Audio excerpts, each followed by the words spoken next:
Okay, सो मुझे पता है मैं इस चैनल पे पिछले 1 साल से गायब हूँ, बट स्वागत है आप सभी का।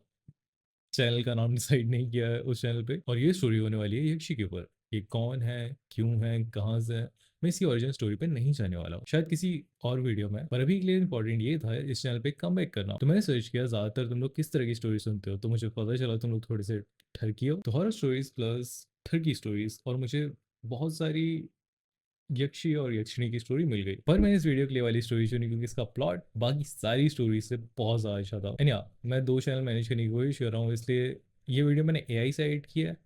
तो उस एडिटिंग को थोड़ा सा माफ़ करना और स्टोरी पे ज़्यादा ध्यान देना। एंड स्टोरी में कुछ सीन जिस पे यक्षी दिखाई गई, वो सीन थोड़े से शायद ज़्यादा छोटे बच्चों के लिए ना हो, बट मेरे मना करने से तुम यहाँ से जाने वाले तो हो नहीं। तो इसी के साथ हम ये कहानी शुरू करते हैं।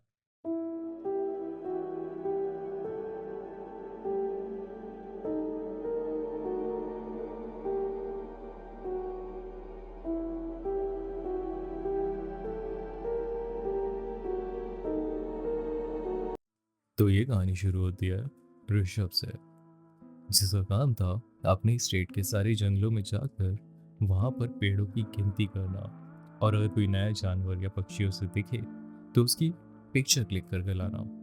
और ये काम उसे बहुत ज़्यादा पसंद भी था, तो इसे करने में उसका काफ़ी ज़्यादा मन भी लगता था। एक दिन वो अपने स्टेट के एक काफ़ी घने जंगल में जाता है। जंगल इतना घना कि आसपास 10 से 12 किलोमीटर में कोई गांव भी नहीं था। जंगल में कोई आता जाता भी नहीं था, क्योंकि लोग कहते थे वहाँ पर जंगली जानवर होता है। ऋषभ जैसे तैसे एक टैक्सी ड्राइवर को मनाता है जो उसे उस जंगल के एज तक छोड़ता है।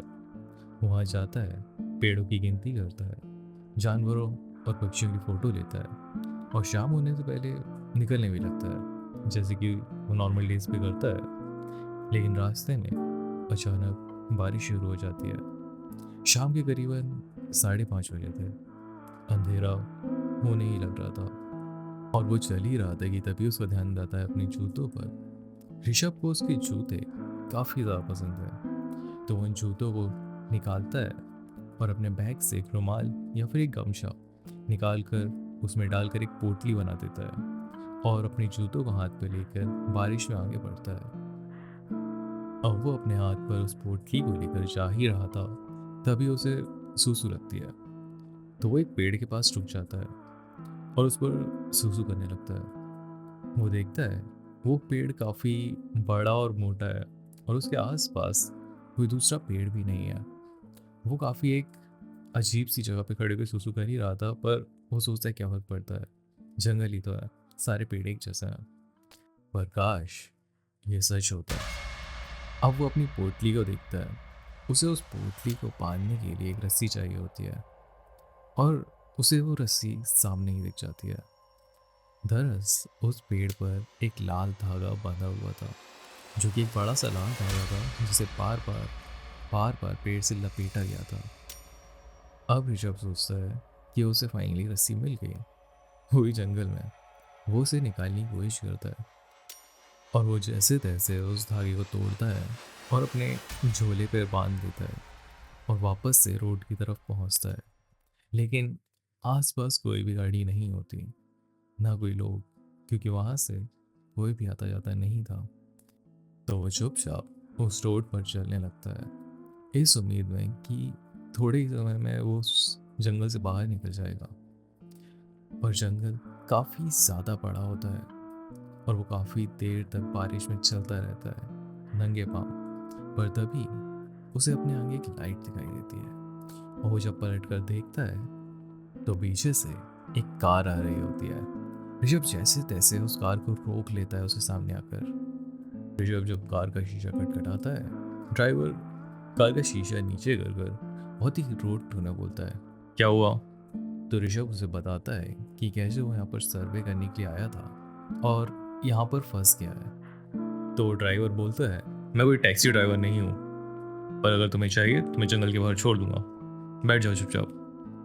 अब ऋषभ चुपचाप जाकर उसके बगल वाली सीट पर बैठ जाता है। काफ़ी देर तक दोनों एक दूसरे से कुछ बात नहीं करते।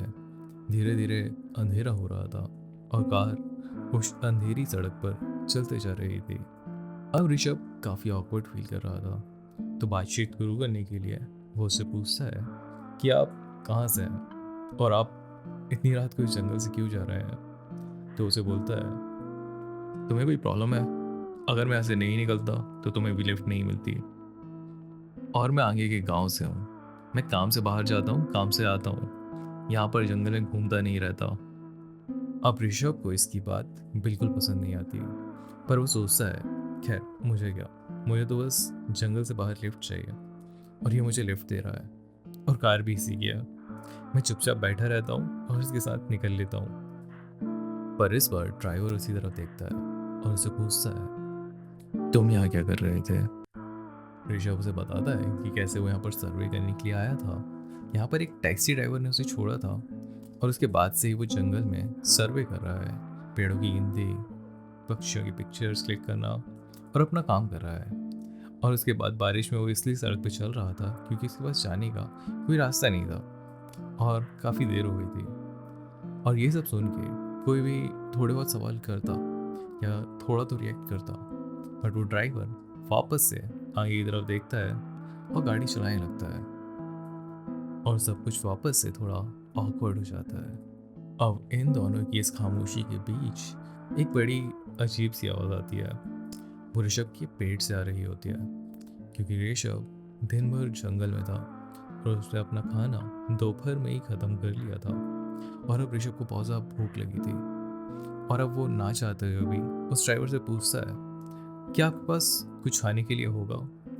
अब ड्राइवर फिर उसे थोड़ा देर घूरता है और साइड लुक देता है और अपनी पीछे की सीट से एक नारियल उठाता है और उसे नारियल पानी पीने के लिए दे देता है और वापस से गाड़ी चलाने लगता है। अब जब वो उसे नारियल पानी दे ही रहा होता है, ऋषभ नोटिस करता है उसके और ड्राइविंग सीट के बीच में गियर शिफ्टर के जस्ट पीछे एक पोटली रखी हुई है, एक बड़ी सी लाल पोटली जिससे अजीब से बाल निकल रहे होते हैं, जैसे किसी जानवर के बाल हो, काफी भूरे अजीब से बाल। ऋषभ उसे हाथ लगाने ही वाला होता है कि ड्राइवर चिल्ला के उसे बोलता है, क्या कर रहे हो? उसे छोड़ दो, उसे टच मत करना। बोलता है, क्यों, क्या हुआ, क्या क्या है इसमें? ड्राइवर बोलता है, तुम्हें नहीं पता इसमें क्या है? ऋषभ थोड़ा कंफ्यूज होता है कि मुझे क्यों पता होगा इसमें क्या है। ड्राइवर फिर उसे पूछता है, तुम्हें सच में नहीं पता इसमें क्या है? तुझे डर नहीं लग रहा था? तू अकेला जंगल में था इसके बिना। जब सोचता है कि जंगली जानवरों का खतरा तो ठीक है, बट एक पोटली में बाल, ये क्या बोल रहा है? तो ड्राइवर उसे बताता है, इस जंगल से जो तुम आए हो, ये पूरा एरिया यक्षी का है। कहता है, यक्षी? ये कौन है? यहाँ की कोई लैंडलॉर्ड है? तो ड्राइवर उसे बोलता है कि यक्षी यहाँ की चुड़ैल है जो यहाँ से निकलने वाले लोगों की जान ले लेती है। स्पेशली उसने 10 साल पहले यहाँ पे काफ़ी सारे लोगों की जान ली है, जिसके बाद गाँव वालों ने इस जंगल पे आना बंद कर दिया। और अगर उन्हें किसी कारण निकलना होता है, जैसे कि मुझे, तो यहाँ से सियार के बाल अपने साथ लेकर निकलते हैं। गाँव वालों का मानना ये है कि इससे वो आपके पास नहीं आते। अब ऋषभ को थोड़ी हंसी आती है कि याक्षी, आजकल गांव वालों ने चुड़ैलों को भी नाम देना शुरू कर दिया है, मतलब कुछ भी नाम दे दिया, याक्षी। ड्राइवर फिर थोड़ा गुस्सा हो जाता है और बोलता है, आप शहर के लोग हो, आपको मानना है या नहीं मानना आपकी मर्जी है, पर एटलीस्ट मजाक मत उड़ाओ। अब ऋषभ उसे बोलता है, हाँ चलो गाड़ी चलाओ, तुम लोग की वजह से ये सारी मान्यताएं फैलती हैं और ये सारी जगह जिसका अच्छा यूज़ हो सकता है, इतनी सुंदर जगह जहाँ पे लोग घूमने आ सकते हैं, वो अबैंडन रह जाती है। तो उसे बोलता है, आपको मानना है मानो, नहीं मानना मत मानो, लेकिन अगर मैं सही टाइम पे आपके पास नहीं आता तो आपको खुद पता चल जाता। यह खौफ यहाँ पर इतना था कि कुछ सालों पहले तक यहाँ से निकलना नामुमकिन था। ऋषभ हंसता है, अभी तो हम निकल रहे हैं, अब क्या हुआ, क्या ये बूढ़ी हो गई है? उसे बताता है, दोनों ही गांव के लोगों ने, पंडितों ने और तांत्रिकों ने मिलकर यक्षी को मारने भगाने की काफ़ी कोशिश की, बट वो फेल होते रहे। दोनों ने यक्षी को एक बड़े से पेड़ में, बड़े से बरगद के पेड़ में कैद किया, एक लाल धागा बांधकर, जिसे काफ़ी ज़्यादा पूजा, तंत्र और बाकी सारी चीज़ें करके बांधा गया था, जिसके बाद उसका खौफ थोड़ा कम हुआ यहाँ पर। पर फिर भी अब भी उसका खौफ है। अब भी वो लोगों को चोट पहुंचाती है, पर उतना नहीं जितना पहले था। इसलिए अभी भी जंगल में लोग आते जाते नहीं हैं, स्पेशली उस पेड़ की तरफ जहाँ उसे कैद किया गया। उस तरफ कोई नहीं जाता। अब ऋषभ को थोड़ा थोड़ा याद आता है, लाल धागे, बड़ा सा पेड़। ऋषभ उसे बोलता है, वो बड़ा सा बरगद का पेड़ जो इतना अकेला अकेला खड़ा है। ड्राइवर शॉक होकर उससे पूछता है, क्या तुमने वो पेड़ देखा? ऋषभ कहता है, देखा? अरे मुंह था उस पेड़ पर मैंने। ये ऐसी बातें सुनकर ड्राइवर के रोंगटे खड़े हो जाते हैं, चेहरे से पसीने टपकने लगते हैं। ड्राइवर उसे बोलता है कि क्या बकवास कर रहा है? ऋषभ कहता है, अरे हाँ, मूत क्या है उस पेड़ पर मैं। ड्राइवर कहता है, तू तू पक्का श्योर है कि वही पेड़ था? तब ऋषभ उसे अपनी पोटली दिखाता है, अरे ये देख, यही धागा ना, यही धागा बंधा था ना उस पे। मैं बता रहा हूँ, तुम अंधविश्वास करते हो, किसी पेड़ को बांध दिया, कोई यक्षी वक्षी नहीं है यहाँ पर। अब ड्राइवर डर से कांप रहा होता है, क्योंकि इतने सालों की मान्यताएं, इतने सालों का खौफ, और उसे उस पेड़ से बांधने के बावजूद इतने सारे हादसे, इतने सारे किस्से, अब वो आज़ाद हो चुकी थी। ड्राइवर डर से कांप रहा था, और उसे गुस्सा भी आ रहा था कि मैंने इसे क्यों लिफ्ट दी। उसे समझ में नहीं आ रहा था वो क्या बोले। अब ड्राइवर इतना शॉक पे था कि उसकी आंखें खुली हुई थी, बट लग रहा था वो सो चुका है। वो एक जगह पर जम चुका था। उसे ऋषभ की आवाज़ आती है, वो कुछ नहीं बोलता। फिर एक बार ऋषभ की चिल्लाने की आवाज़ आती है, तब भी वो कुछ नहीं बोलता। तभी ऋषभ उसके हाथ से स्टीयरिंग लेके एक डायरेक्शन में मोड़ता है, और ड्राइवर जल्दी से गाड़ी को कंट्रोल करता है और होश में आता है, क्योंकि गाड़ी के सामने वाइट कलर की साड़ी पे खुले बालों में एक औरत खड़ी होती है। ड्राइवर जैसे ही होश में आता है, वो गाड़ी से बाहर निकलता है गुस्से में, और उस औरत पे चिल्लाते हुए जाता है, तुम्हारा दिमाग खराब है? तुम रोड के बीचों बीच रात को क्या कर रही हो? अभी मर जाती तुम। और ड्राइवर अपनी नेटिव लैंग्वेज में उस पर चिल्ला ही रहा होता है कि तभी वो धीमी सी आवाज़ में बोलती है, मैं आपको काफ़ी देर से लिफ्ट के लिए रोक रही थी। मैं काफ़ी देर से यहाँ पर खड़ी हूँ। मुझे यहाँ पर डर लग रहा है। क्या आप प्लीज़ मुझे यहाँ से बाहर निकालेंगे? फिर ड्राइवर से चिल्लाता है, तुझे पता ही नहीं यहाँ पर क्या है? तुझे पता है यहाँ पर कितना खौफ है? तू यहाँ पर कर क्या रही है? तुम लोग सारे पागल हो गए हो क्या? तो वो थोड़ा सा धीमी आवाज़ में, थोड़ा सा रोती हुई आवाज़ में बोलती है, मुझे पता है यहाँ पर डर है, तभी तो आपसे मदद मांग रही हूँ। क्या आप प्लीज़ मुझे बस यहाँ से बाहर निकालेंगे? ड्राइवर उसे बोलता है कि ठीक है, पीछे वाली सीट पर बैठ जाओ, और वो उसे बिठाकर गाड़ी चलाने लगता है। ये लोग गाड़ी में बैठकर जैसे ही चलने लगते हैं, फिर से वो ऑकवर्ड साइलेंस आ जाता है। ऋषभ सोच रहा होता है कि इतना आगे बढ़ गए, अभी भी गांव वाले उसी दौर में अटके हुए हैं, अभी भी ये सब मानते हैं। ड्राइवर पैनिक हो रहा होता है, वो फुल स्पीड में गाड़ी चला रहा होता है ताकि वो इस जंगल से निकल पाए और अपनी जान बचा पाए, क्योंकि वो काफ़ी ज़्यादा सीरियस था इस चीज़ को लेकर। वो सोच रहा था कैसे वो गांव वालों को बताएगा, कैसे ये सब वो ठीक करेंगे, और इस जंगल से आज के बाद कोई निकल पाएगा या नहीं। ड्राइवर ऋषभ पे वापस से चिल्लाता है, तुझे पता नहीं तूने कितनी बड़ी गलती की है और हमारे लिए कितनी बड़ी मुसीबत खड़ी की है। भी वो लेडी काम वॉइस में बोलती है, क्यों, क्या हुआ? ड्राइवर चिल्लाते हुए कहता है, तुम्हें पता नहीं इसने क्या किया है? वो यक्षी का पेड़ था जिसमें यक्षी कैद थी, इसने उसके धागे खोल दिया है, और साथ ही उस पेड़ पर सूसू करके आया है। ये बेवकूफ एक नंबर का वो चिल्ला ही रहा होता है। पीछे से वो लेडी बस मुस्कुराती है और बोलती है, अच्छा।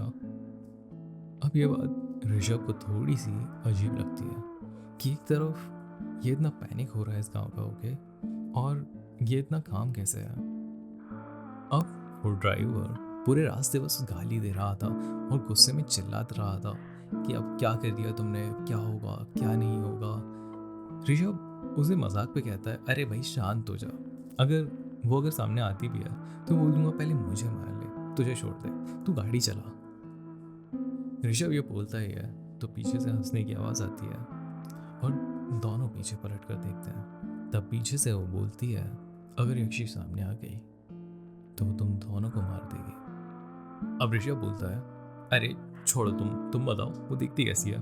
अगर वो दिखती है तो मैं उसे जाके एक खींच के चाटा मारूंगा और बोलूँगा इस जंगल से निकल जाओ। तो ड्राइवर उसे बताता है एक्चुअली कैसी दिखती है, क्या पहनती है, वाइट साड़ी, खुले बाल, माथे पे टीका, आंखों पे काजल और उससे आती हुई लेवेंडर की खुशबू, जिसे सूंघ कर ही कोई भी उससे आकर्षित हो जाए। और वो काफ़ी सुंदर दिखती है। ऋषभ बोलता है, इतनी सुंदर, वो इतने साल से रह रही है, उसकी उम्र क्या होगी, क्या वो सिंगल होगी। अब ये बोलते बोलते ऋषभ की नज़र पड़ती है सामने मिरर पर और वो देखता है पीछे वो लड़की बैठी थी। वो उसने वाइट कलर की साड़ी पहनी होती है, लाल टीका, आंखों में काजल और वो लेवेंडर की स्मेल।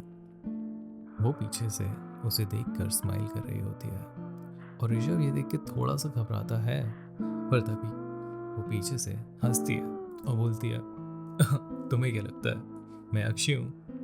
तभी माहौल को लाइट करने के लिए ऋषभ भी उसके साथ हंस देता है और वो पीछे से बोलती है, क्या ड्राइवर भैया, आप कुछ भी बोल रहे हो और इस शहर से आए बेचारे को इतना डरा रहे हो।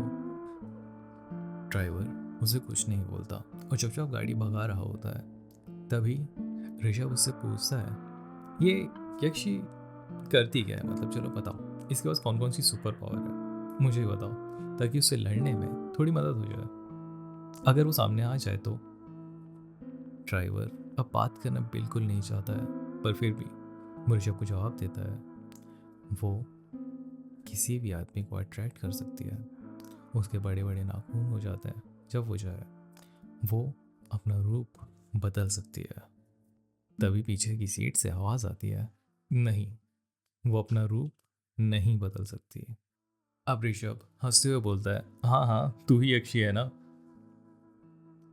अब इस बात पे ड्राइवर भी थोड़ा हंसता है कि चलो ये दोनों हंसी मजाक कर रहे हैं, थोड़ा माहौल लाइट हो रहा है। वो लेडी पीछे से थोड़ा हंसती है और उसकी हंसने की आवाज़ दोनों को आती है, पर दोनों आगे ही देख रहे होते हैं। तभी ऋषभ फील करता है उसके बगल से एक हाथ आ रहा है और वो पलट कर देखता है, वो उस लेडी का हाथ होता है और वो लेडी हाथ बढ़ाकर उस पोटली को उठाती है जिसमें सियार के बाल होते हैं।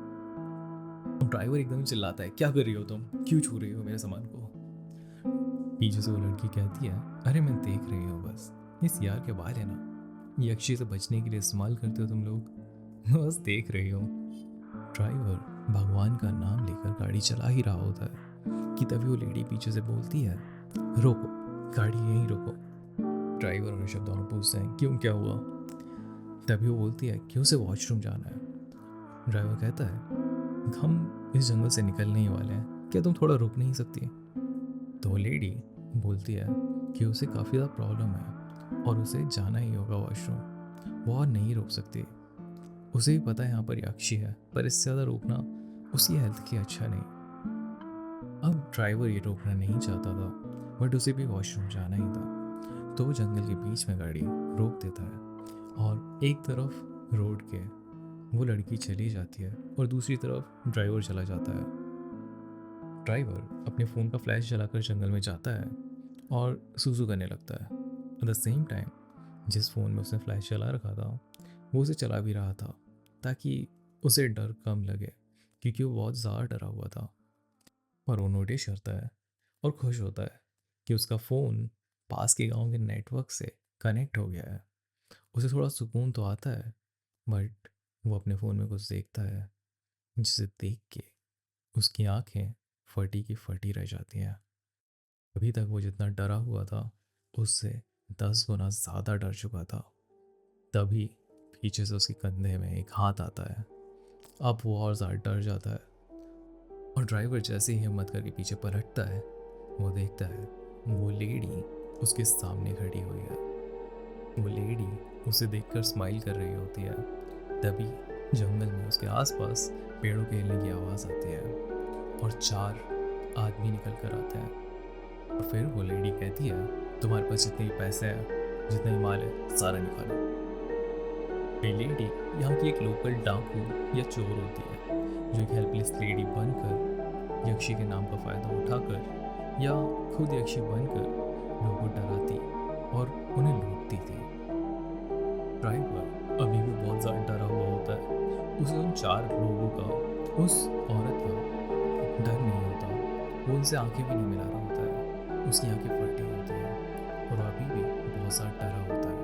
तभी वो लेडी हँस के उसे कहती है, "देख क्या रहा है बे? पैसे निकाल।" अब ड्राइवर डरते-डरते अपना फ़ोन उस लेडी की तरफ पलटाता है, जिसमें उसके गाँव के व्हाट्सएप ग्रुप में एक पिक्चर आई हुई होती है, एक लाश की, जो कि इस जंगल में कुछ समय पहले बरामद हुई थी। और वो उस फ़ोन में देखने ही वाली होती है कि तभी साइड से आवाज़ आती है। वहाँ पर ऋषभ बहुत ही फेमिनिन पोज़ में अपनी मुंडी नीचे कर कर खड़ा हुआ होता है। अब सारे लोग उसे देखते हैं और वो अपनी मुंडी ऊपर करके बोलता है, एक बहुत ही लाउड फीमेल वॉइस में, हाँ, यक्षी रूप बदल सकती है। Okay, thank you so much for watching. अगर आपने ये स्टोरी देखी तो लाइक और सब्सक्राइब करना मत भूलना और मुझे सजेशन देना मत भूलना, क्योंकि मैं थोड़ा नया हूँ स्टोरी टेलिंग में, तो मुझे आप लोगों के सजेशन की बहुत ज़्यादा ज़रूरत है कि मैं क्या कर सकता हूँ अपनी स्टोरी टेलिंग एक्सपीरियंस को बेटर करने के लिए, ऑब्वियसली इस एडिटिंग के अलावा, बट वो मैं ठीक करूँगा। तो इसके अलावा अगर कोई सजेशन है आप लोग नीचे कमेंट कर सकते हैं, इंस्टेड ऑफ कमेंटिंग कि तेरी वॉइस तेरी बॉडी या फेस से मैच नहीं करती। हाँ, आप मुझे सजेशन दे सकते हैं। Again thanks for watching. Peace out.